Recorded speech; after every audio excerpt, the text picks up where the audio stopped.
Youth Forum, along with some of our New South Wales political representatives. And one of the politicians in attendance is the artist formerly known as Nikki O.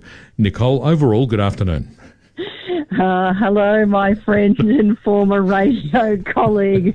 A long time no speak. How I've missed our chats on air and off. Oh, yes. Look, I'm sure you're missing the camaraderie of the radio station and the opportunity to enthrall the audiences of the radio listening public in the capital of the nation. But you have moved on to sit in the upper house of the New South Wales Parliament. I'm sure it's nowhere near as exciting, but the pay is probably better.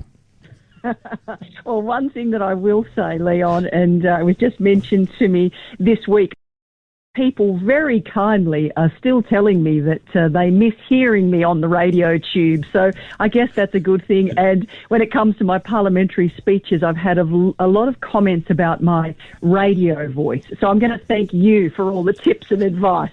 Well, you always had a natural ability to keep on speaking. Yes. The gift of the gab. There was no shortage of talent in that particular respect. I want to know a little bit more about this youth forum yesterday and the public speaking competition. What a tremendous opportunity for those school students. Oh, it was truly fantastic, and it was actually initiated last year, Leon, as part of the bicentenary celebrations for the Legislative Council, which of course had been established in 1824. And it was so successful last year that President Ben Franklin, who is hosting it and who we had the pleasure of having here in Queanbeyan as part of it, he wanted to continue it on and expand it to other regional areas. So it really is a great initiative to be able to introduce the work of the Legislative Council, which I am going to say, now having sat in both houses, it is absolutely more to the upper house, definitely. But we were joined by 26 young leaders from across southern New South Wales who all came together here in Queanbeyan, and we had the public speaking competition first. I think there were 7 competitors in that, and of such a high standard. Now, these are people who need to seriously consider radio presenting in their future careers, I think.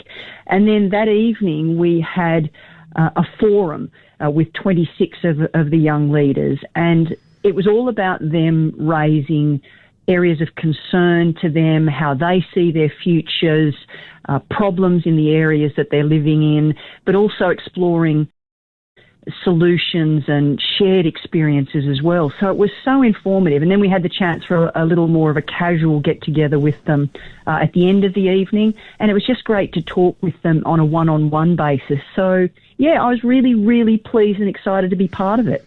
Did you learn anything from these young leaders of our community that you were not expecting?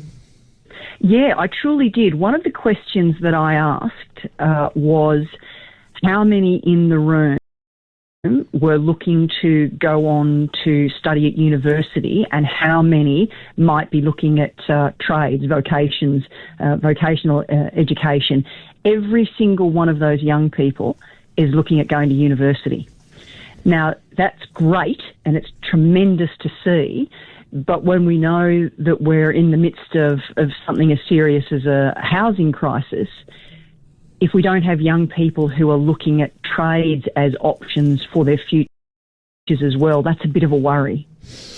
It is one of those things, isn't it, that over the years, university was seen as a prestige education and, going into a trade was somehow less than. But tell that to the plumber and the electrician to come to my house and charge me a huge amount of money for any work that they do. I reckon they're on a pretty good wicket. It's not a bad career to have.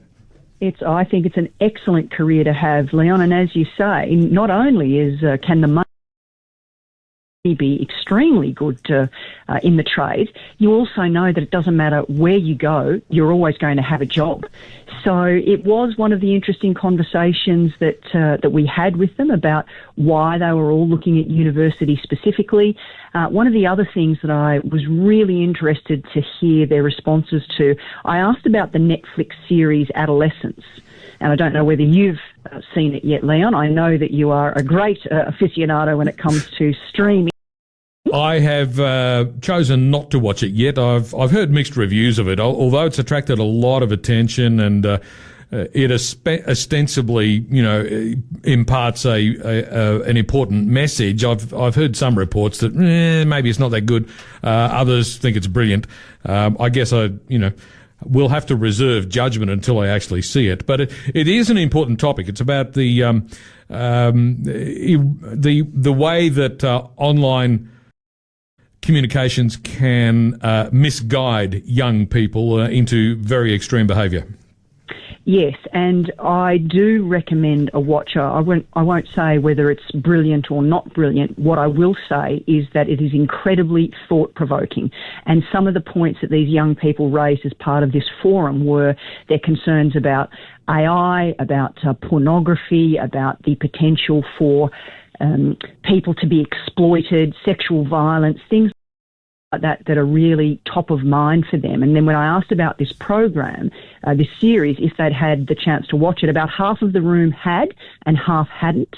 And it was, for me, I wanted to ask the question because doing exactly what we're doing now, it raises really difficult topics, really difficult situations that we don't necessarily want to face. But it is about having those hard conversations, and the young people in the room were in agreement with that and felt that we need to be having more of those hard conversations, and we as older people, parents, etc., need to be more aware of and attuned to these things. Nicole, it's quite obvious that you and I could do this for hours on end, but unfortunately the clock is against us, and I must away. And I have to say thank you very much for joining us today. Maybe